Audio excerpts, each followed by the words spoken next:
എടോ ഇന്നത്തെ option chain details നമ്മൾ നോക്കുകയാണെങ്കിൽ ഇവിടെ പുട്ട് സെല്ലേഴ്സ് അവരുടെ പൊസിഷൻസ് കൂടുതലായിട്ട് ആഡ് ചെയ്യുകയും അതുപോലെ തന്നെ കോൾ സെല്ലേഴ്സ് അവരുടെ പൊസിഷൻസിൽ നിന്ന് ഇവിടുന്ന് എക്സിറ്റ് ആയി പോവുകയും ചെയ്യുന്നുണ്ട്.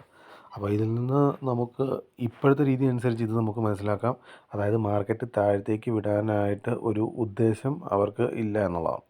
പിന്നെ നമ്മൾ ഇതിൻ്റെ കമ്പാരിസൺ ഇതിൻ്റെ ഒരു ഗ്രാഫിക്കൽ റെപ്രസെൻറ്റേഷൻ എടുത്ത് നോക്കുകയാണെന്നുണ്ടെങ്കിൽ നമുക്ക് ഇതിൻ്റെ അകത്ത് നിന്ന് നമുക്ക് മനസ്സിലാവും. ഇത് ഇതിൻ്റെ കണ്ടോ, ഇതിൻ്റെ ചേഞ്ച് ഇൻ OI വെച്ചിട്ട് നമുക്ക് മനസ്സിലാവും. അതായത് മാർക്കറ്റ് ഇവിടെ കുറേ പൊസിഷൻസ് ഇവിടുന്ന് എക്സിറ്റ് ആയി പോയിട്ടുണ്ടെന്ന്.